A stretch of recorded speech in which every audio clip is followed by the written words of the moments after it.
Estrogen is our mental clarity, is our ability to multitask. It's our verbal processing. When you go through perimenopause and you lose that, your brain starts to act differently. Dr. Mindy Pelz, is this the third appearance on the Better Show? I think it might be. Oh my gosh. I feel like a celebrity then. That's amazing. Thank you for having me 3 times. I think there's you, Dr. Dale Bredesen. I think it's you two. You have the most appearances on the show. So I hand you over the virtual chalice. Congratulations. I try to only have conversations with people that I really respect and that I really find that their body of work is making an impact on the world. And of course, you very easily fit that category. So welcome back. Oh, thank you for having me. I feel like I need a crown. Yes, I'm going to send you one. Not a chalice. Yeah. It's too early in the morning. Maybe a crown could be good. But yeah, no, you know what? The feeling's mutual. Like just the way that your brain thinks through health is so synergistic the way I think it through. So it's, as you know, being out there doing the receiver of podcast interviews, it's really nice when you get 2 like minds geeking out on the same subject together. Absolutely. And we are getting together now, not for another AMA, although that will happen in the future, I'm sure. But this is all about your new book, Fast Like a Girl. Yep, it is. I know. I'm really excited for it to get out into the world. It's, what's really cool about it is twofold. I felt like there needed to be a manual where we laid out some of the longer fasts. So there's 6 different length fasts. And time those to a woman's cycle, but really dive into the research on it. So the first half of the book is all the research on it, and then matching that research to hormones. This is a discussion that's just not being had, as you know, enough. And so it's nice to have it. It'll now all be in one spot. Love that. All right. So let's just get right to the heart of it. Why do we need to fast like women? Why do you have to fast like a girl and not like a guy? What is the difference? Can you explain to us the inspiration for the book, but why can't we fast like everybody else? Yeah. And so the easiest answer to that is our sex hormones. Let's just start there. We've got estrogen, progesterone, and testosterone. Yes, men have they have a lot of testosterone. They have, a lot of, or some estrogen, a little tiny bit of progesterone, but it doesn't drive them. Testosterone really drives men. And we have the impact of estrogen and progesterone. And the way I look at them is they're like sisters that come from the same family, but their personalities are vastly different. And so when it comes to fasting, we need to treat them very differently. And as you and I have talked about, we need to treat the way we eat differently when these 2 hormones come in. We need to treat the way we work out, the way our social calendar. There's so many reasons why these 2 hormones almost need exact opposite lifestyles. And so when it comes to fasting, that was the whole premise of the book, is let's talk about how those 2 hormones need to be treated differently. Even though they're both sex hormones, they have major differences in how they like to be treated.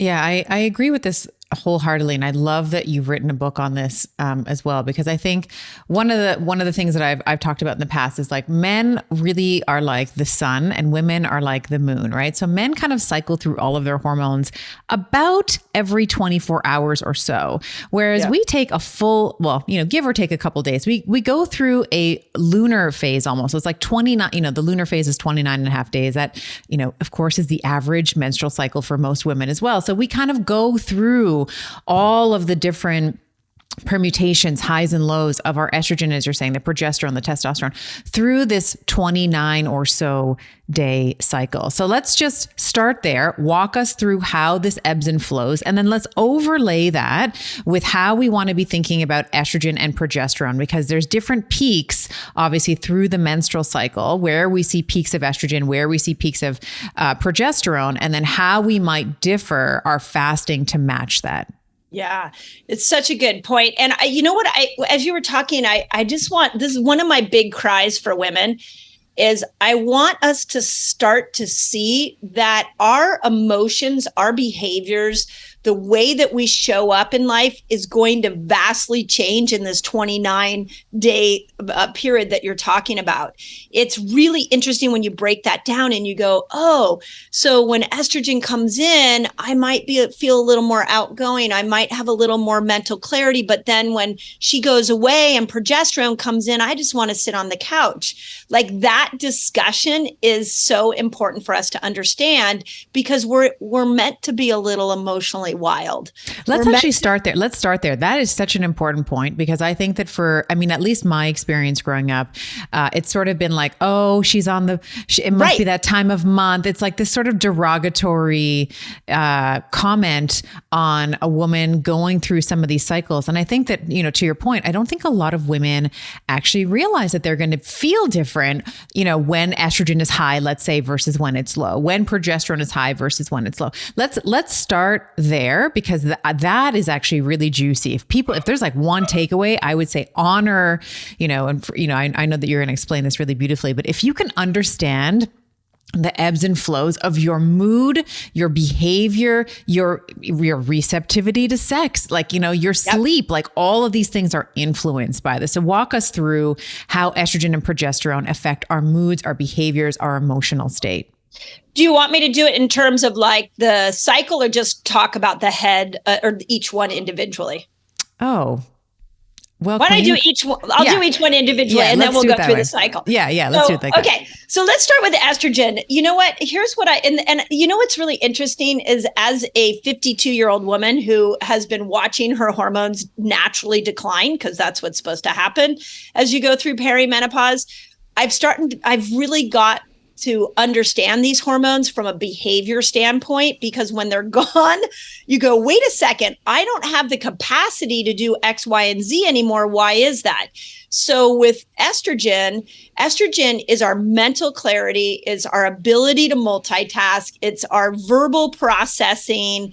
It really is the key hormone for brain function is a big piece that I want to highlight.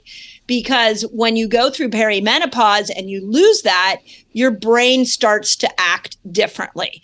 So if you're a cycling woman, to understand that it's really important when estrogen is high, your brain is going to be working at her best, and you're probably going to be feeling the most outward. You're going to want to go and hang out with people.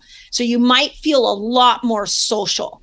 And if we time that to the cycle, let's just make it simple. That's like from day 1 till like day 15, as estrogen is building, is that we start to get more outgoing and more outgoing. One of the things that once I really understood the cognitive ability that estrogen gives us is that you start to see when she peaks during ovulation, we're wickedly smart at that time. And really creative. Like our brain, with all that estrogen on, like, let's say like day 12 of your cycle, if you want to, write a book, you want to do a podcast interview, you want to ask for a raise, you want to create something new in your world, like, do it in ovulation. That is our superpower, because estrogen is so strong at it's that like moment. You're limitless, like Bradley Cooper in Limitless. Yeah. But here's why I want to change this conversation that women are having, is how many times do we like say, oh, my hormones are making me feel this way. My hormones are making me feel that way. But we don't really understand why. Well, guess what? Estrogen makes you ridiculously capable. It's like, to me, we should start looking at ovulation like we're putting a freaking superhero cape on.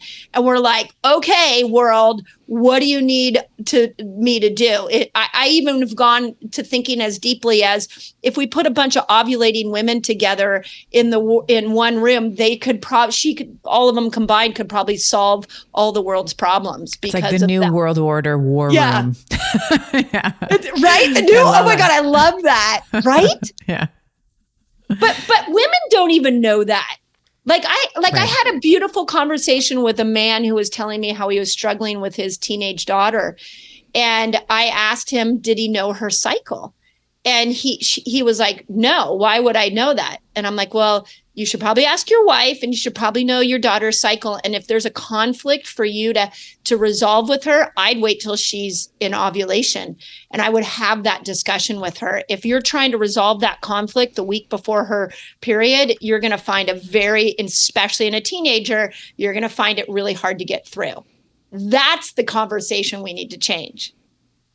Absolutely. And so in the book, you talk about foods that support estrogen, and we'll get to progesterone in a moment, but just as, continuing on this line of thought, when we're thinking about for our beautiful teenagers, right? And for teenagers, I have a special place in my heart for them, because I think as mothers, like all the mothers that are listening to this show, it is our duty to shorten the learning curve for our teenagers, because now we have this is why we do the podcast, right? It's like for you to heal your own stuff, but also to pass it on, it on to your daughters, because I guarantee you they're not talking about this in school. They're not talking about the emotional flux. They're not talking about the differences. And they may throw up a chart and be like, hey, this is a menstrual cycle. And then, it's like a half hour, if that, conversation, but they're not talking about all the nuances that it has on cognition, as you were mentioning, on confidence, on our what I often will say, our ability to people, right? You're more extroverted, as you were saying, when we have more estrogen.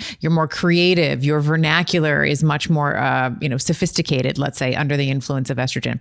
So what are some foods that we can think about, and maybe we can pull in a couple of other hormones here? I know you talk about insulin and the relationship between insulin and estrogen in the book. How can we support estrogen function for our beautiful teenagers? And then maybe we can kind of talk about some of the other different arcs, different women in different stages of their life. For example, like a cycling woman, let's say a woman who's in perimenopause, what she might be needing to consider differently. And then of course, you're going to get the question about the menopausal women. Anytime I talk about cycling women, they're like, what about me? I'm not cycling. So let's also include our beautiful menopausal women in this conversation as well. For sure. I love that. And definitely when we talk about estrogen, we have to include the postmenopausal women, because they've just been through it. So, and the loss of it. Here's the best way let's just try to keep it as simple as possible. When you're building estrogen, you want to keep glucose and insulin down. Estrogen does really well with keto. And so if you love that low carb life, it works for you. Let's keep insulin down. Now, if we put that in terms of our teenagers, this is something I've been thinking a lot recently about, is if I had like a 16-year-old in front of me right now, I would first teach her how to pull up an app on her phone so she could track her cycle. And I would say, you know what? All the cakes, the cookies, the processed foods that you may enjoy, they're going to be the most damaging to your hormones that first 15 days of your cycle, but definitely the first 10 as estrogen is building. So in that scenario, let's just get the bad oils out. Let's get the breads and the pastas and all that, the cakes, the cookies. Let's just take those out the first 10 days to give estrogen a chance to come in the best version of her that she possibly can. Great. And I think for teenagers as well, the one thing I like to always counsel moms and even the teenagers that I speak to is that you're kind of learning how to ride a bike. This is like it's like a new skill, right? Menstruating like a goddess. You're not quite as proficient at it yet. And so there's going to be months where you're going to get very extreme fluctuations. So to your point, if you're able to start tracking your cycle, that's number one, far and wide, like data over feelings, like get the data, understand at least just get like the length of the cycle, how long you bleed, a little bit of the quality of your blood, like what it looks like beginning of the period to the end of the period, that kind of thing. And then you can start focusing it on some of the further nuances that we've been discussing, like your emotional state. How do you feel? And, apps like no affiliation, but I really love Clue. I do too. That's the one I use. And it gives you the ability to track your cervical mucus, your basal body temperature, your mood, how you slept, like all of these different things. And over time, you can get a really nice picture of how you cycle and how you feel at different stages of the cycle. But for a teenager, just know that sometimes it's not going to be perfect because you're just kind of getting this handle of menstruating. So I love this idea of like restricting the glucose, at least, or the carbohydrate intake in the beginning of the cycle. So that follicular phase, let's call it like day one of your, when you start bleeding, let's say up to about approximately around ovulation. And then how does that change in the second half of the cycle, if at all? Yeah. So I want to make sure I just comment on the teenage thing, because I'm hoping that there's some younger audience listening, and I'm hoping that women that maybe have teenage daughters are sharing this, because that single act of tracking your cycle and getting to know your moods is so important, because you're getting to know yourself. And you want to know that the hormones are giving you certain feelings. And I think that's part of the discussion that's not happening. And those feelings are okay. Normal. And that they're normal. And those of us that have been cycling for years want you to know they're normal, not to villainize them. So I just want to make sure that I didn't miss that point. Actually, can I build on that just for 1 minute? Please. Because one of the things that I also see, especially like this, my 16-year-old, 17-year-old girls, 18-year-old girls, when they do have wonky cycles, let's say, and they tell mom, and mom doesn't listen to your podcast or my podcast, they go to the medical doctor and like, you know what we should do to help you with this? We should put you on the pill. And then this woman, this young girl, this young woman, this 18-year-old, 17-year-old, whatever woman, now is robbed, in my opinion, of her ability to get to know herself and to actually, if there is an issue, to actually fix it, right? Yeah. There does tend to be, and I had Nat Kringudis on the show. Gosh, I gotta get her back on, but maybe a year or so ago, and she was saying around like that 16 to 18-year-old time, they kind of look PCOS-y. Like they kind of look like they might have skipped cycles. They're getting like tons of like hormonal acne, like all this kind of. So they go to the doctor and they're like, "Hey, we have." This issue, she has a missed period, whatever. And they're like, well, you're 18, you're probably sexually active. Let's put you on the pill. And I will not mince my words here when I say that I don't think that that's the appropriate solution, number one. And it is a form of chemical castration. And I know that that's an extreme statement, but it is. Not. And I can justify that with tons of data, because, ironically, of course, when you get on the pill, what ends up happening? Paradoxically, you have no more libido. You're like, oh, great, I'm on the pill. I can have tons and tons of sex. Well, you don't feel like it anymore. It has deleterious effects on your brain. Women take more risks when they are on synthetic hormones like the progesterone. I know we're off on a topic here, but I'm just allow me my soapbox for a moment. No, I love it. Yeah, like women tend to make more risky decisions when they are on progestin, which is a synthetic form. We haven't gotten to progesterone yet, but this will make sense in a minute when Dr. Mindy talks about progesterone versus natural progesterone. It gobbles up your B vitamins. It gobbles up your coenzyme Q10. And you tend to, this is something that I learned from Jolene Brighton, who was also on the show a while ago, is that it messes up your major histocompatibility complex, meaning that when we are choosing mates, from an evolutionary perspective, we want to choose someone who is going to be the most genetically diverse to us, right? We don't want to choose people that have the same, we don't want to mate with our cousins, right? Hopefully not. Hopefully not. Okay. Hopefully that's not coming down the line. Hopefully not.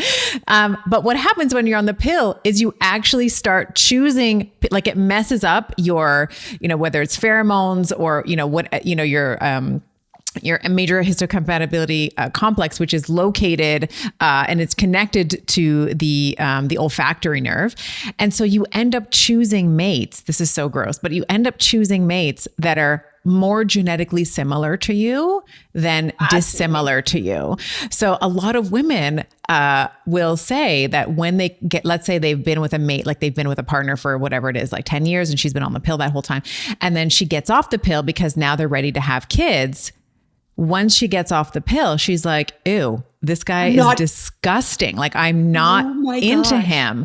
So That doesn't happen. That doesn't happen to everyone, but that is not something, I guarantee that is not being discussed in the side effects and the possibilities. So you really, and then not to mention, we're not even talking about fertility and how it can impact fertility and how it shuts off the brain, gonadal access. Like we're not even getting into like how, like the chemical castration piece, but be very wary about putting a 16-year-old on the pill. Yes. Okay. And oh my God, that was beautifully said. And I just want to point out that if you're 16 and you go on the pill, what's now happened is there's something else controlling that HPO access. Like your brain and your ovaries are being manipulated by an exogenous source. So there's never an internal knowing of your own hormones. Right. And to your point, that knowing gives us this strong intuition, like, hey, this person I want to mate with, this, or I don't want to mate with.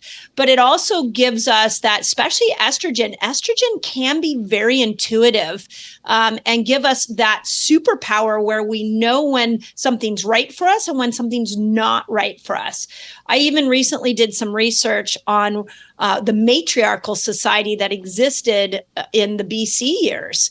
And in those years, women, the society was really a more highlighted and driven by women. And one of the things that was really held as a powerful attribute is intuition.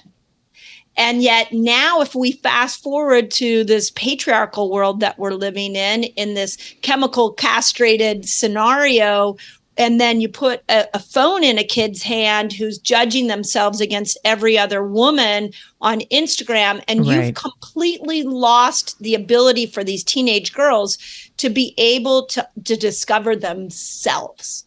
There's too much outside manipulation. They don't even know who they are. And that, to me, has to stop.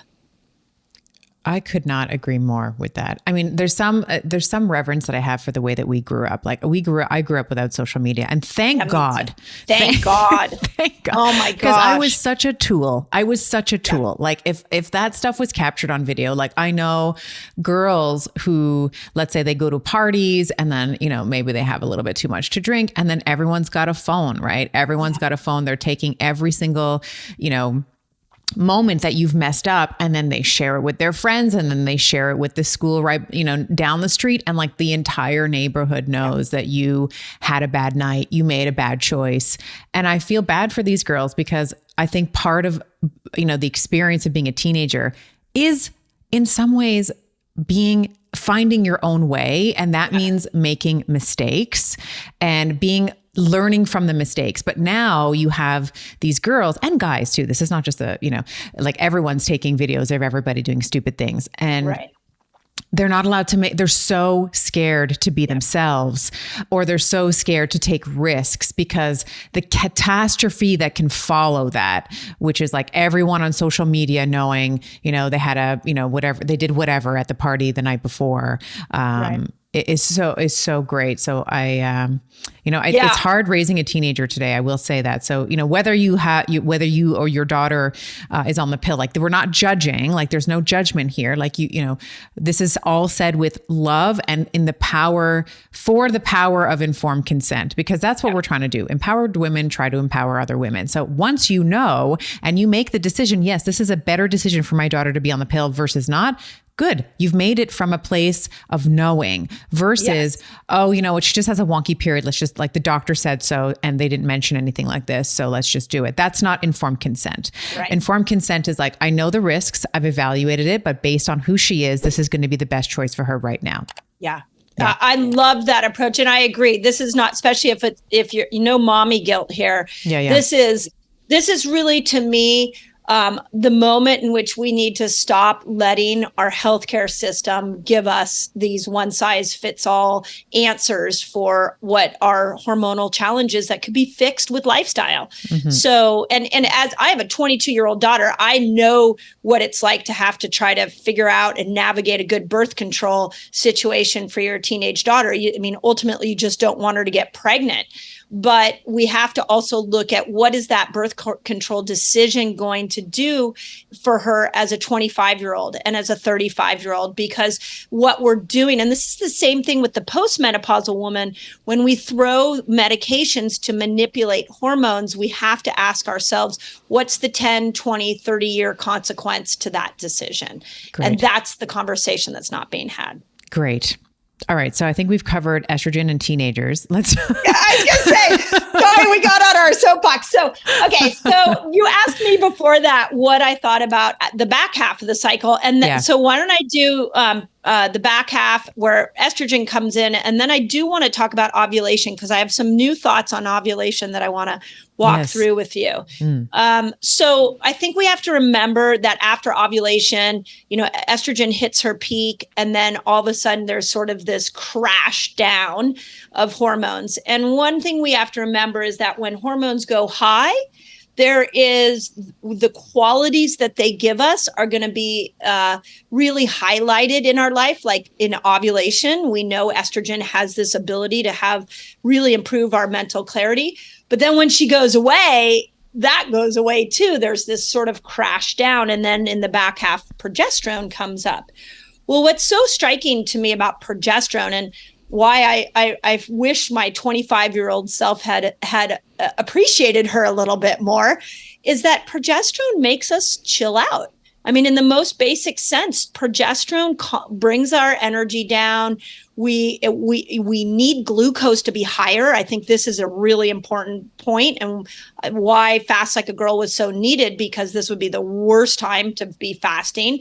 You need glucose to be high to make progesterone. Your body's naturally more insulin resistant. You're naturally more inner. You want to sit on the couch. We shouldn't be, as women in a perfect scenario, we shouldn't be pushing through that progesterone period. We should be slowing and recovering and bringing life down a little bit more, instead of pushing through like the rushing women of our society obviously are doing. And then on the backside of that, causing so many problems.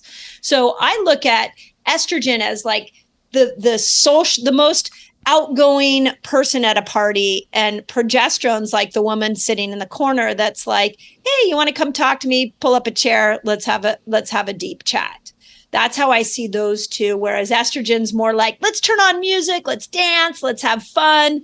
They're just massively different mood behaviors. Love that. Yeah. I think I'm, it's like extroverted and introverted, right? Like estrogen helps you kind of people and talk to people and be like, have the dancing and all the fun and stuff. And progesterone's like, let's have a one-on-one conversation. Yes. Let's go for dinner and really connect, or maybe stay at home and connect, that kind of thing.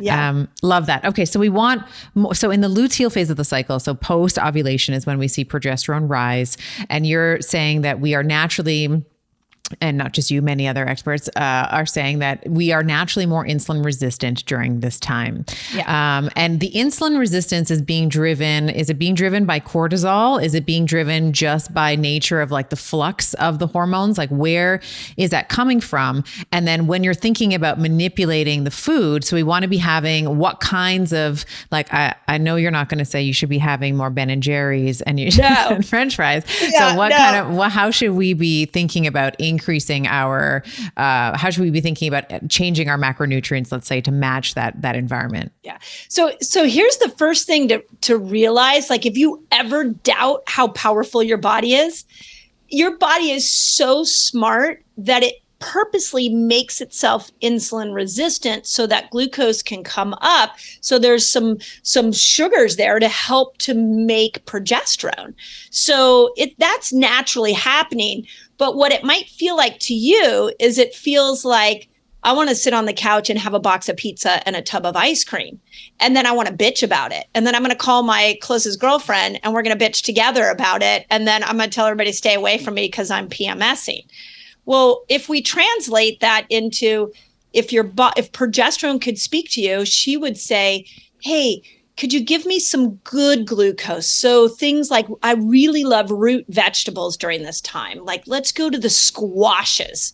Like you could just smother me in some butternut squash during that time and maybe give me a sweet potato to top it off. And I would be so happy. And part of that is because what you're doing is you're giving your progesterone the nutrients she needs. So you're raising glucose, you're giving her the nutrients that come in these root vegetables. So lots of squashes, lots of potatoes, even looking at, I dove into looking at tropical fruits and citrus fruits. These are great for progesterone building. But now we have this whole movement of keto women, and they're not honoring the fact that you should not be going keto. I mean, everything I just told you, those are not keto rich foods, which is really hard for women to understand, because keto helped her lose weight in the first half of her cycle. But now if she's doing keto in the back half of her cycle, what's happening is we're seeing hair loss and missed cycles and maybe even some weight gain, sleep problems. Yeah. I see it in sleep. I see the sleep, because progesterone really does help with sleep, right? Yeah. It's, you know, through allopregnanolone, we help with the activation of the GABA receptor, which helps us chill out, as you were saying, and feel calm and all of that. But when we see women that are pushing themselves so much, they're like, no, I'm going to white knuckle this. I'm going to do keto because that's what I said I was going to do. It's the sleep that I find is really affected. And really, under the influence of progesterone, this should be the best sleep of the cycle. Like, you should be, if you have an Oura ring, or even if you're just subjectively, you know, checking in with how refreshed you are, how long, if you woke up or whatever overnight, this should be the best part of the cycle for sleep for you. So if it's not, that means that we are either not managing the stress, which I want to dive into with you in a moment, or maybe the composition of the diet needs to be altered somewhat. Yeah. And, you know, I think the first whack on the side of the head that most women don't realize, I mean, I know it took me some time to figure this out, is that there's a different eating for the front half of the cycle compared to the back half of the cycle. Mm-hmm. Like in ninth grade, when the PE teacher stood up and said, you got your period now, you can get pregnant. There was no discussion of, and by the way, you might want to eat different during the cycle. But I mean, you're really looking at vastly 180 degree difference. And yet nowhere in the cycle do your hormones say, please eat processed foods with a lot of bad oils and sugars. Doesn't say that, but those root vegetables are so powerful. And chocolate. Can we just talk about chocolate for a second? Let's talk about chocolate. It deserves its own category of conversation. Tell us about chocolate. It does. It's got so rich in magnesium, and you crave it the week before your cycle. That's not because you're undisciplined. You're craving it because your body's saying, give me a nutrient I need to be able to make progesterone. Yeah. But we villainize it. Yeah. Yeah, that's a really good point. And I also think that there's so many polyphenols that we find in chocolates as well. And I know you talk about the 3 Ps in your book, which we'll get to. But when we think about chocolate, what I have found, what I've been doing recently anyway, this is not something I've really discussed, but I'll just tell you, and let me know what you think. But I've been finding that in the luteal phase of my cycle, when I find myself I wonder what kind of chocolate we have in the pantry, I will make sure that I've been upping my magnesium in the evening specifically to 1 gram in the evening. Ooh. It's a high level, but it I sleep so well. And, I train a lot. I train throughout the cycle. I mean, I alter it how I train, but the soreness and the muscle is better. I find my Oura ring's girl, what are you doing? It's look at your HRV. This is, my HRV is classically in the tank always. It hovers around 20s, which is always, never really a good thing. But as I've been doing this gram of magnesium, I will also find that I don't really care so much. And it's just in the luteal phase, because I'm a little bit more inflamed. My natural tendency is to run a little estrogen dominant. So I feel in the luteal phase of my cycle. So I find that when I pump up the magnesium. I'm not looking for the chocolate because as much as I like to say that I only reach for dark chocolate, sometimes I don't as human. I'll reach for the one like the milk with the hazelnut. The one the milk is good. Yeah. The milk is good. But if I'm doing the magnesium, I don't feel that way and I sleep better. Amazing. So I feel like my inflammation, like my general systemic inflammation, which happens for me, can happen for me in that second half of the cycle, is much better controlled. Yeah, I think that's so well said. And I think we need to bring back chocolate as like, it can be a health food when you make sure it has very little sugar in it, or it has different sugars than, your typical Hershey bars would have. So this is not, again, go eat a bunch of Hershey bars conversation. But the other thing I wanted to point out for the perimenopausal women, I can tell you that as I've gone through that whole experience, that I really got to know when I might need that 1 gram of magnesium, to your point, which is in that back half. All of a sudden, 2 things would happen to me. One, it would be like 10 o'clock in the morning, and I would all of a sudden be like, I've got to eat. And I was maybe only 12 to 13 hours into a fast. Oh, that's a good point. Yes. Like I can go, like if you put me at the right hormonal time, I can do a 3-day water fast, no problem. I've trained my body to do that. But if you put it in that luteal phase, or even like day 19 before I'm really about to go into that week before, I can't do it. I can't do it. And this is what we saw on my social media platform is all these men were like, yeah, I'm rocking these longer fasts. And these women were like, some of them were like, I'm doing really well, but my hair is falling out. And some of them are like, I can't even go 12 hours. And when I started to look at where they were in their cycle, it was that back half after ovulation can be the hardest time to go into the fasted state. My observation lines up exactly with yours. I have a little nuance there. Tell me if I'm off. I find that I can do a longer fast, like longer than 24 hours in my bleed week. So when I'm on my period, so week 1. And then right after I ovulate, I can punch in like a little quickie because estrogen kind of drops, like kind of temporarily before she comes back up again. So I always know when I ovulate. I always know. I mean, if you know your cervical fluid, you will always know kind of when you're ovulating. I can feel it sometimes. I have just this weird sense. I'm like, that's amazing. There it was. No, it just got popped. That's not weird. That's your hormonal intuition. Own that. That's right. That's amazing. What? Thank you for reframing that for me. Yes, yeah. I have to own that a little bit more because I'm like, oh, I just ovulated. It was the right ovary. It just happened now. That's amazing. But see, if we lived in a matriarchal society, we would all be like, oh my God, you're a queen. But instead, we're like, oh, that's kind of weird. It's amazing.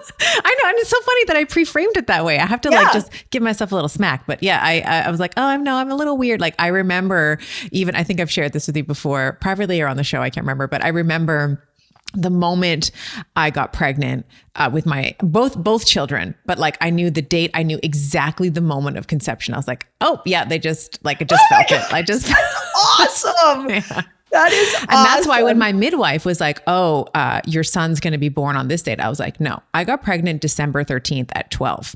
Like, it's going to be, it's going to be this, it's going to be 40 weeks and it's going to be this day. And like, true to my own word or intuition or whatever, he was born. Like my midwife was like, oh, he's like a week late. I'm like, no, he's not. I got pregnant December 13th. So if we count 40 weeks from that, he's going to be born between the 17th and the 19th. And he was born on the 18th of September. So they were like, oh, we're going to have to induce you. I'm like, you stay away from my cervix because he is going to be born in a week. Amazing. See, but that is literally like the power of a woman's intuition. And that's what we've got to bring back. And we have so lost that art of understanding our body. And to me, the whole premise of Fast Like a Girl is learning this rhythm, this natural rhythm that we may have never been taught. Yeah. And so I already thought you were amazing, but you just went up a couple notches for me. Yes. Aiming to be Mindy's favorite. Check. That was incredible. I'm like, I'm not worthy. That was amazing. All right. So we have foods now. So like just trying to get on, because I could talk, like we can go on so many different tangents. I know we could. So we've been talking about how we might modulate food, let's say, so we've been talking like ketobiotic, which is something that you talk about, having more of a ketogenic or carb restricted macronutrient composition, let's say in the follicular phase, a higher carbohydrate content with the root vegetables, as you were saying, in the luteal phase of the cycle. I wanted to make sure that we come back to ovulation, because you were saying I have a couple of new thoughts on ovulation. Let's talk about that. And then we can talk a little bit about how we might change. I know you've been hinting at it, but different fasts as well, like how we can fast differently. Yeah. And I can go through what I call the fasting cycle in the book. Yeah. So here's what I'm noticing in ovulation, and is the general idea is that when our hormones go high, we can often get a toxic dump. And I know this from what I've seen in perimenopausal years. And this is how I even came to understand toxicity, the intersection between toxicity and hormones.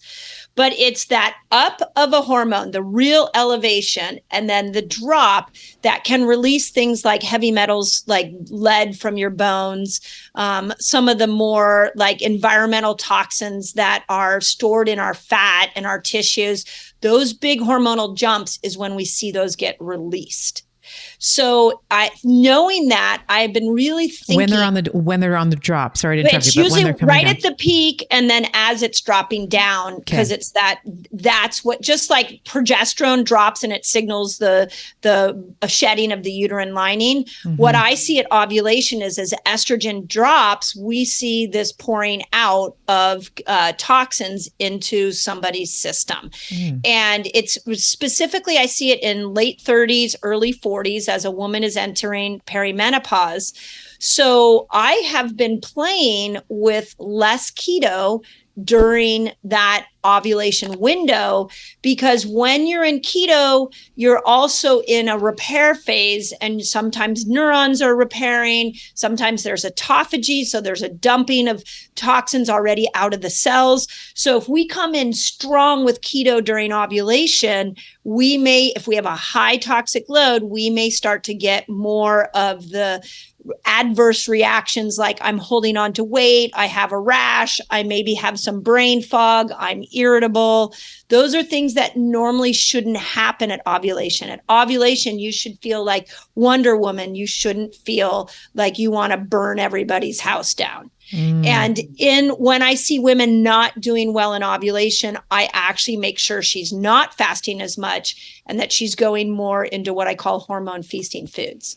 That's a new discovery that I've had in the last 2 years. That's fabulous. And that actually lines up exactly with my own recommendations around ovulation for different reasons. So I never thought about it from a toxin perspective, but I always thought about it as preserving ovulation. Because if you're fasting too aggressively, or if you're not giving, in that second week, we have estrogen and testosterone rising, as you were saying. And so if you're fasting too aggressively, or if you're restricting too much, the mitochondria in your oocyte is going to be like, there's no food here. Right. Like, she can't get pregnant right now. So that's kind of been my line of thinking around tamping down on the long fast pre-ovulation, and then also in the fourth week, which kind of seems like it also is lining up with because we have that like peak of progesterone at the beginning of the fourth week, like day 19 to call it 22. And then there's like a steep drop off from there. I've always looked at it as like just more of like systemic, like you're just systemically a bit more inflamed, a little less likely to be able to punch out a 3-day fast or whatever it is. Right. But it seems like there's also this other layer that you're proposing, which is this toxic, the lead, let's say, being released from the bones. And that makes sense because estrogen, if we think about the role of estrogen, of course, it stimulates osteoblasts, which are like the building blocks of the bones that build, versus osteoclasts, which are the cells that break down the bone. So once you kind of remove that, there's like this abrupt drop.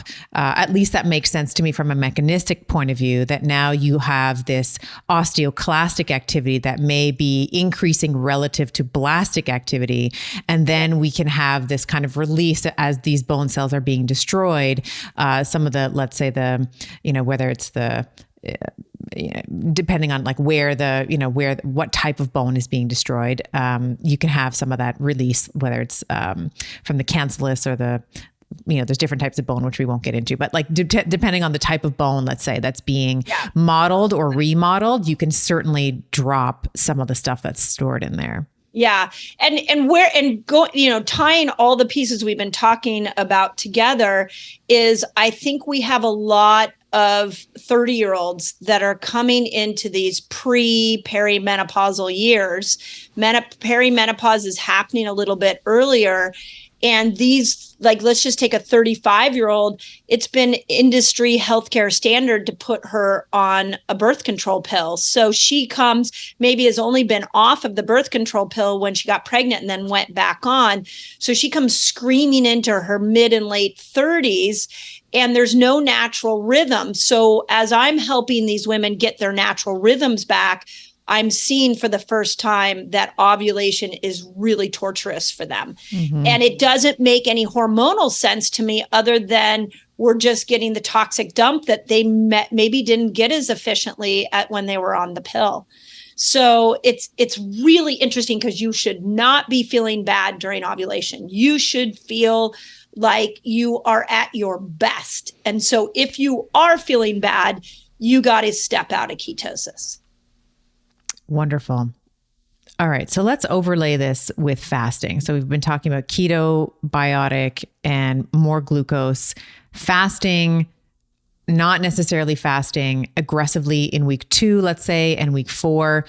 And you are, how can we fast, let's say, in the times that are hormonally receptive? So let's say in that bleed week, or right after estrogen starts to rise again in that luteal phase. Is it like anything you feel like? Is there different types of fasts that you walk through? And maybe walk us through your fasting cycle, and then how we might overlay that as well. Yeah. So again, I'll make it as simple as I can. What I did in the book is I laid out 6 different fasts, and they're all based off of research and then what we have seen in our resetter community. So they go everywhere from 13 hours up to 72 hours. And each one of the fasts I gave, I tried to give everything a fun name, because we get so caught up in, follicular, luteal. It's just like, okay, let's make mTOR this and rapamycin that. Yeah. Okay. I'm like, can we just make this a little more fun so everybody can understand? So the thing to know is that each one, as we move through the cycle, there's a different time to pull out these 6 different fasts. Think of them as tools. So from day 1 to day 10, this is when you start with the lowest of your hormones. So all the hormones crash on that day you're bleeding. So you've got all 3 low. And then estrogen starts to build those 10 days. You can pick any fast you want in those 10 days. If you want to do a 3-day water fast, do it in those 10 days. If you like a 24-hour fast, do it then. Like, that's your time to I called it the power phase in the book, because I want you to power up on your fasting behavior. I had a really beautiful conversation with Megan Ramos last week on my podcast. And she said that she and Jason really are not huge advocates for the lower length fasts. They believe you got to go into 36, 48, 72 to start to see reversal of metabolic syndrome, which was really interesting. They also see, I think, some of the sickest people on the planet. Like, I know that Jason, I know Dr. Fung, in his practice anyway, with Megan, they see just the most metabolically unhealthy people. Yes. Yeah. Yes. Yeah. And so she did say those longer fasts are more of her specialty, mm-hmm. But, the key for great hormonal health is to be metabolically flexible. So if you're struggling with weight loss resistance, you're struggling with with insulin resistance, start to throw PCOS, start to throw some of those longer fasts at your body in those first 10 days.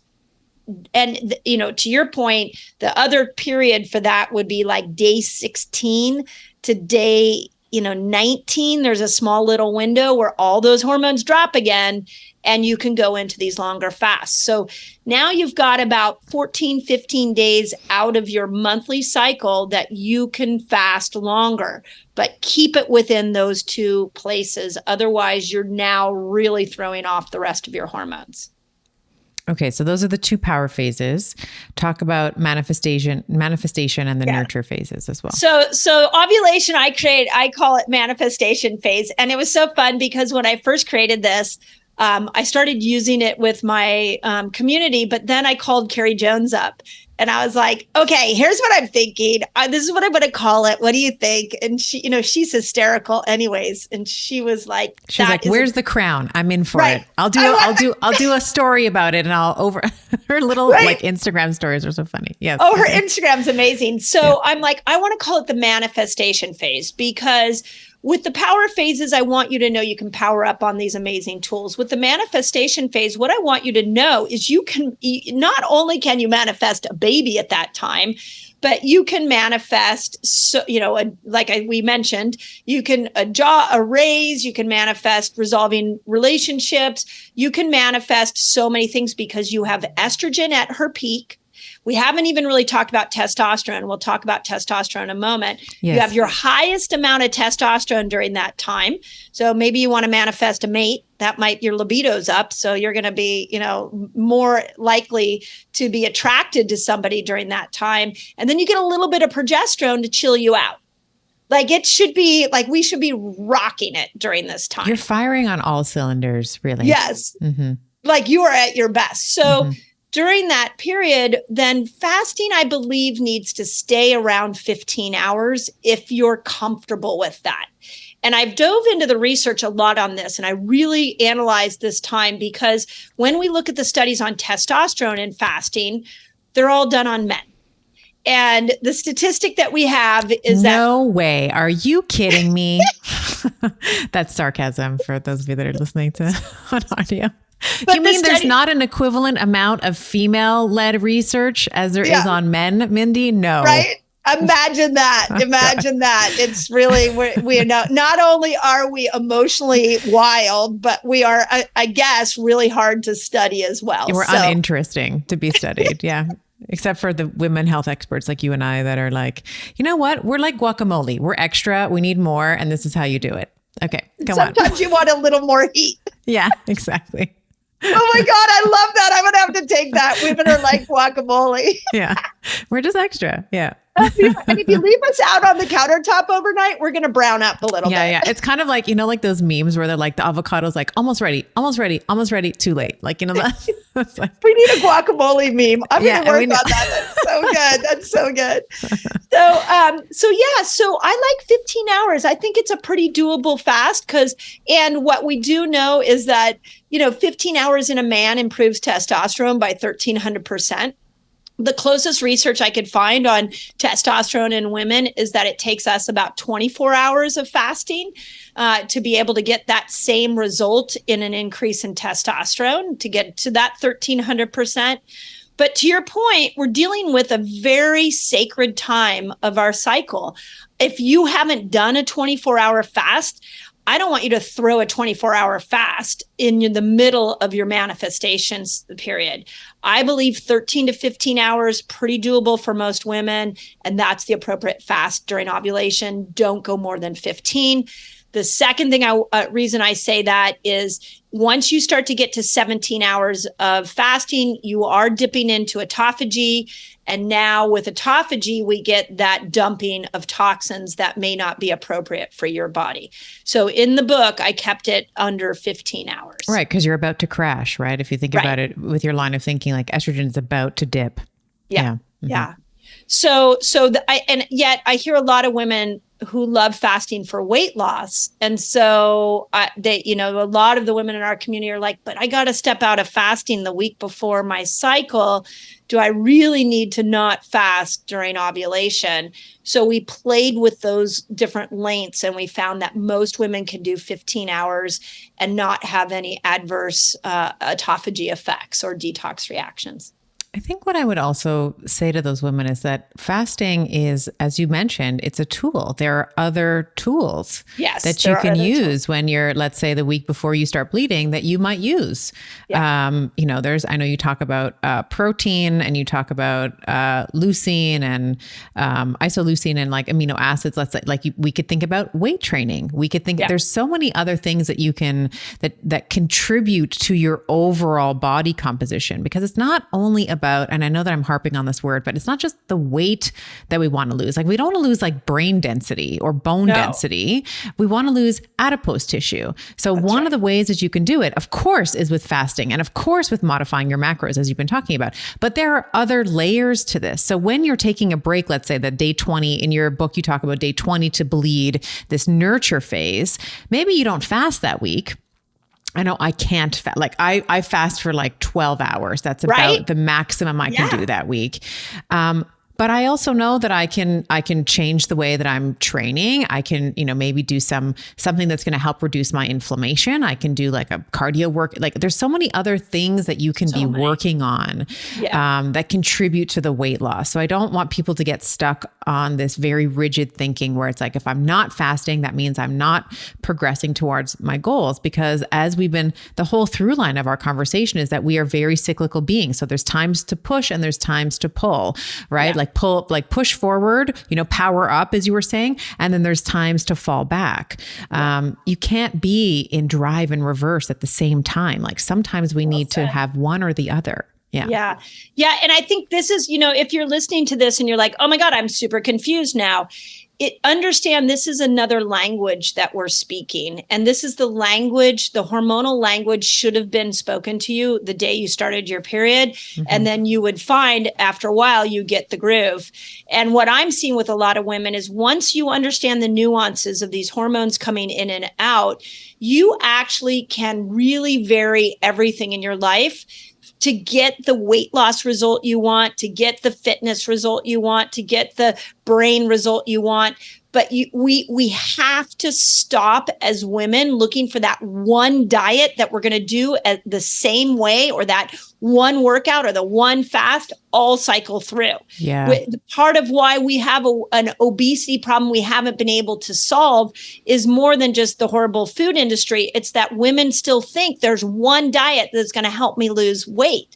And what I'm hoping with Fast Like a Girl is that we're going to pair different foods with different length fasts so that women can start to see that there's an ebb and flow to this, that really, with no better way to say this than you can eat your cake and have it too, as long as it's gluten-free and doesn't have in the that luteal oil. phase of your cycle. And the week before your period. Exactly. Yes, exactly. Well, and to your point, so I want all the women that are listening, be gentle with yourself. You're going to learn your cycle if you don't already. And then you're even going to pull it out one more level. It's like, you're going to learn your cycle for what it is now and how it might change, because when you're in perimenopause, it changes. And then when you're in menopause, of course, it changes again.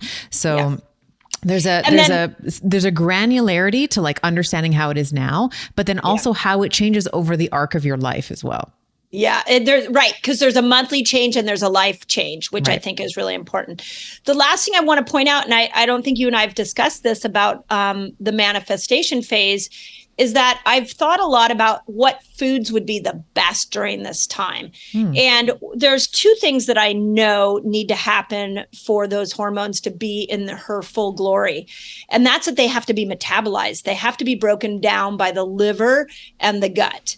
So this is your time to come in with what I call the 3 Ps, more polyphenol, more probiotic, more prebiotic foods.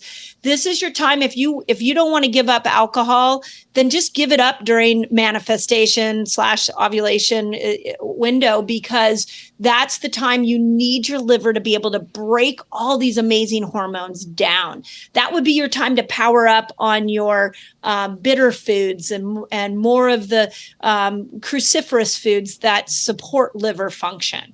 So I'm working still, it's like in flux, but I'm working on, there is a unique set of foods that need to come in during this time because of the liver and the gut's ability to break down hormones. That was actually one of my questions. I'm so glad that you answered it, because I think that the golden rule of estrogen is use it and then lose it. So we have this like peak, we have this apex, rise, this meteoric rise, if you will, in estrogen. And like, what do we do with it? Well, as you were saying, the cruciferous vegetables, the bitters, like we've talked, about cruciferous vegetables on the show in the past. They have diindole methanes and sulforaphanes to make sure that the diindole methanes will actually reduce the total amount of estrogens you have. The sulforaphanes are really about just making sure that you're kind of like on the right path, right? Like that you're, detoxifying. But those also, to your point, also help with liver function as well, which is primarily where we see metabolism of our sex hormones, estrogen in particular. And then, of course, you're talking about the pre and postbiotics for the gut, because we have the estrobolome, which is like this sort of like little microcosm within the kingdom of the microbiome that is dedicated, let's say, to metabolizing estrogen. And if you have like lipopolysaccharides or beta glucuronidase in particular is one enzyme that will actually I think the word is deconjugate or unconjugate, like, estrogens that have been sort of marked for excretion. If you have too much beta glucuronidase, which is an enzyme that exists in the estrobolome, if it's kind of out of control, then it's going to basically take that estrogen and stick it back into the system. So it's like, whenever I'm teaching my healthcare practitioners, I always liken beta glucuronidase to like the toddler where you're like, are you sure you don't have to go to the bathroom? And they're like, nope. And then you put on the snowsuit, you put on the hat and the mitts, and then you get in the car, and what do? Mommy, I have to go to the bathroom. So what do you have to do? You have to go back inside and take it all off, and then they're back in the house again, and you have to do the whole thing over again. That's what beta glucuronidase does. It's like a toddler that's like, no, I don't have to go to the bathroom. And then you end up having to take it back again. Yeah. I love it. Yeah. And I think that's, to your point, like, let's put it into how would you know if you're not breaking down estrogen well? Well, are your breasts getting tender as you go into that premenstrual phase? Are you putting on weight? Because if your body all of a sudden, are you bloated? If all of a sudden it can't get rid of that estrogen, to your point, it's going to recycle it and it's going to get stored somewhere else, and it's going to go primarily to fat.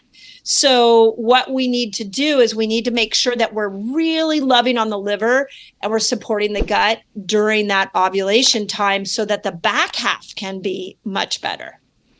Let's coordinate all of this conversation with testosterone. We've been talking a little bit of testosterone, how it peaks pre-ovulation. Talk about sort of the rhythm of testosterone through the cycle, the impact that it has on our cognition, like all the things that it's famous for, and then how we can optimize for testosterone as well. Well, so the first aha I think everybody should have is you get testosterone in this manifestation ovulation window here, like you're getting the most there. You're not going to get it any other time of the month. I mean, you have little, it's not like it completely goes away. But once I saw that, I was like, wow, like if you're in a heterosexual relationship, a man is getting testosterone every 15 minutes, which is why his libido is usually ready to go. But your libido is ready to go during this strange little 5-day window. So for couples, heterosexual couples, I think it's really important to understand the impact this influx of testosterone can have. If you're in a same-sex relationship, then share your clue apps, like figure out where you're ovulating, because as far as libido goes, the behaviors are going to be different. But again, I'm going to go to the perimenopause, postmenopausal women, that the one thing that just shocked me as I went through my 40s was how much the loss of testosterone made me no longer want to work out. Now, I was a competitive athlete. I played on a tennis scholarship in college. I love working out. It has been my drug of choice until I hit about 45. And then it was like pulling teeth to go work out. And I didn't understand myself. That was really, really frustrating. So I've been working on how to bring testosterone up as much as possible, because statistically, we don't have to lose testosterone as we go through the menopausal years. There are ways we can keep it higher. And I do believe fasting is one of those ways. If we had better research on women, I would know for sure. But I feel like we always look at testosterone as libido, but I really want women to understand it's motivation, it's drive, it's your desire to work out. How many women have you sat with that are like, I hate working out? And you could correlate that many times to a low testosterone pattern. So those are kind of the highlights that I see. I'm so glad you bring this up, because I think that not enough people talk about the impact that testosterone has on women. Like if we talk about, again, some of the biases that we have in medicine, if a man is like, I think I have low T, it's like doctors are tripping over themselves with a TRT prescription. It's like, oh, you need more T? Here's some testosterone. Yeah. But a woman, which by the way, we have more testosterone than we do than estrogen. Like this is in terms of concentration, we have more T than we do E. This is it's, as you said, famous for libido, right? But also for mental clarity, as you were saying, confidence, risk-taking, strength, hair growth, all of the things. Testosterone is integral to our personality. And so you were saying, at 45, lost the drive, let's say, to work out. Like how catastrophic is that? Oh, yeah. Or what about the drive to even complete a task? Right. You're like, I sit with so many women that are like, I have someday, like at 45, their kids are not needing them as much. And they're now looking forward at what's the career. If they were a stay-at-home mom, they're like, what do I want to do? But there's no motivation to do it if they don't have enough testosterone. Yeah. And it doesn't have to be that way. I do believe testosterone really flourishes with more of an insulin sensitive body. So I do believe that when we can make sure that we're insulin sensitive, we're going to get more testosterone. But I think more importantly, we need to understand that when she goes away in a woman's body, so does our desire to do a lot of things in life. Mm-hmm. And we just become, I've sat with so many women in the back half of their 40s that are just like, I'm not experiencing joy. I don't have any motivation. I can't sleep. I'm anxious all the time. But if you look at my life, it's perfect. But I'm not experiencing all the benefits that my life on paper is giving me. Right. And that is hormones, and testosterone is a major part of that. God, my heart breaks for women like that. Right? God, it's just even upsetting to hear, right. Because so for these women who maybe are experiencing low testosterone, and the other thing too, I know we said it's famous for libido, but let's also just for a moment, I know you talk a lot about oxytocin in the book, how important it is to either be sexually connected to yourself if there's no partner, or to your partner, right? Yeah. It's an important expression, and it's an important human expression. And when we don't have those, contractions, let's say, that happen in the vagina, in the perineum when you're orgasming, it atrophies, right? And even testosterone and estrogen, I think you'll agree with me. Very similar, when we're thinking about optimizing, an environment for them, obviously I think protein is very important, but It's the reduction of excessive carbohydrates, because we know that when insulin is high, then we will also see sex hormone binding globulin, which is the protein that basically binds up sex hormones. When we see insulin is high, we will tend to see things like testosterone and estrogen higher than what they should be, because SHBG is going to drop. And so the opposite is true. So when we see lower levels of insulin, which would happen in kind of a lower carbohydrate environment, you are going to see an appropriate level, let's say, of testosterone and estrogen that are there. And when you're not one of the best ways that you can release oxytocin, there's it's sex with yourself, right? So masturbation with a partner. Parent to child relationship often releases a lot of oxytocin, or a pet, that kind of thing, being in a community. So when we are when we are regularly engaging in like, talking about this from the lens of sexual health, like sexual activity, whether it's just us, toys, or like a partner or partners, this is also a really important way that we can, so you've mentioned fasting. I would throw into the mix like sexual activity or healthy sexual behaviors that are going to contribute to the maintenance, let's say, of testosterone. Yeah. What are some other things that we might consider when we're thinking, okay, how do I optimize? Like that 48-year-old woman that's listening right now, and she's like, God, Mindy just described my life. Like my life is perfect on paper, but I have no motivation to do anything. What can that woman be doing right now? Like the first little step that she can do to start moving towards increasing and optimizing her testosterone? Well, what's really interesting is that low testosterone in both men and women comes down to one very specific toxin called phthalates. So, and phthalates are in a lot of beauty products. They're in a lot of commercial meats. They are, sprayed and dumped into our water. So making sure you have filtered water. So when you ask me what that woman can do outside of getting herself insulin sensitive, I really recommend that at 48, you should be looking at your toxic load. Like if you haven't changed your makeups, if you're not eating organic, if you take the Glide plug-in that's in your house, the Christmas tree air freshener that's in your car, your favorite perfume that you've worn for 30 years that you buy at Macy's, all of those are high in phthalates and they're tanking your testosterone.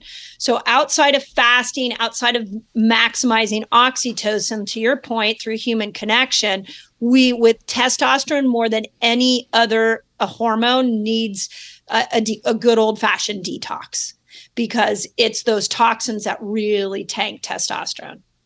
Yeah, I've often found that low testosterone is often not ever just low testosterone. There's always like other things that are going on that are driving it to be low, whether it's like insulin dysregulation or, toxins, as you're mentioning. Where does, and my bias here, so I will state it, that I have a bias for lifting weights. Where does resistance training play into the perimenopausal woman or the menopausal woman's life when we're thinking about testosterone optimization? Well, and to your point, and I still think, I might be a little biased, but I think the last Ask Me Anything we did was pretty damn good. Yes, I'll link to it. We'll link to it in the show notes so you can all listen to that. So anything you need to know about working out around your cycle, I feel like we did a really good job there. Yeah. But here's what I want women to know, especially perimenopausal women, about muscle building. When you build muscle, what happens is you are creating more insulin receptors in that muscle itself. So you make yourself more insulin sensitive. So it's going to help with overall regulation of the insulin glucose system, which, as we already discussed, helps testosterone. The second thing that we know about weight training is that as a woman goes into those perimenopausal years, those ovaries start to hand over the job of making sex hormones to the adrenal glands. And the adrenal glands, if they're already overworking and they don't have enough help to be able to make those sex hormones, they start breaking muscle down in order to get the amino acids that it needs to be able to make those sex hormones that you need. So you start losing muscle. And I can tell you, as an athletic 52-year-old woman, I had to freaking fight like crazy for muscle throughout my 40s, whereas I could look at a barbell in my 30s and I would build muscle. So we've got to look at, as we go through those perimenopausal years, your muscle strength is so massively important. And then the last thing that I would say, to your point, that I've been really geeking out on is this idea that, why do we have a weekly training program for women? We should have a monthly training program. Amen. Can I get an amen? Yes. Keep going. Yeah. And so then when testosterone comes in, lift some heavy shit. And maybe it's on Monday you do arms, and on Tuesday you do legs, and on Wednesday you do abs, and stop. Don't be a cardio bunny during that time. You have all this testosterone, use it to build muscle. Your weightlifting efforts will be more successful in that 5-day period than any other time. Yes. And I will make sure that we link out to the AMA that we did on training. I could not agree with you more. Like lift. I mean, I think you should always be lifting heavy, but what heavy means is going to be relative to where you are in the cycle. So that peak week, kind of, so to speak, right? Like that's week 2 is when you really should like put down the pink 2-pound dumbbells, ladies, like pick up the big, like it's time for the big guns, put on your big girl pants and go lift as heavy as you can, because that is really when you can maximize, under that heavy tension. And of course there's like different techniques and different ways you could do it, but the more mechanical tension and time under tension, that you can put that muscle in that period of time, you will absolutely maximize hypertrophy of the muscle, which is what you want. You want the muscle to grow. Of course, you can do that throughout the cycle, but not all cycles are the same. And you have to modify the way that you're like what heavy means. So for me, in that week 2, heavy means like 5 to 7 reps. Like I cannot do more than 7 reps with that particular weight. But in week 1, let's say the week right before, heavy might mean 10. Right. 10 reps. I can do 10 reps really well. 11 is like iffy. 12 is like, I'm going to lose my form and I'm going to hurt myself. And then, in that week before I bleed, so like like that week 4 of your cycle, heavy for me is something that I can punch out somewhere between 15 and 30 times. So you can already see that those weights are going to be different, right? But I'm still working the muscle almost to muscle fatigue, not to muscle fatigue, because that's, if we're talking about progressive overload, like you're never going to progress if you're so sore for days that you can't actually get back in the gym, right? We want to be moving the muscle almost to fatigue, like, 2 or 3 reps away from fatigue. And then sort of modulate, as we've been talking about, like the food and the fasting and the training over the course of the cycle. So I love what you just said. I mean, I wrote a book about that, about like changing the way we train and we eat over the cycle. So I'm absolutely in agreement with you there. It shouldn't be a weekly training session. And I think personal trainers and people who are coaching and seeing patients, female patients and female clients really should understand this. And I think I've told this to you as well. Even when I was in practice as a chiropractor, I started changing the way I was adjusting my patients based on where they were in their cycle. Like there was like less, let's say, rotary breaks, or there was less, certain cervical adjustments, let's say, that I would do for women when estrogen is peaking versus like other times of the cycle, because of the effect that it has, let's say, on ligaments and tendons and stuff. Yeah. And the other thing is that, to your point on soreness, when testosterone's high, we recover from those heavy workouts much better. Right. And you just talk to any perimenopausal woman that's losing testosterone, you'll often hear like, I'm so sore after my workouts. For days, for long past what it should, like what the delayed onset of muscle soreness would predict. You'll have them out for a week, let's say. I see that all the time. Yeah. And that's a sign of low testosterone. Mm-hmm. So if you have all this testosterone, go into the gym, maximize your weights. You're going to recover better. You're going to build muscle better. Now you're making yourself more insulin sensitive. And so you're going to come out of that ovulation time ready to go for the next part of the cycle. Mm-hmm. And again, it's, like when you and I talk about it, I'm like, why did it take till 2022 for women to talk about this? Right.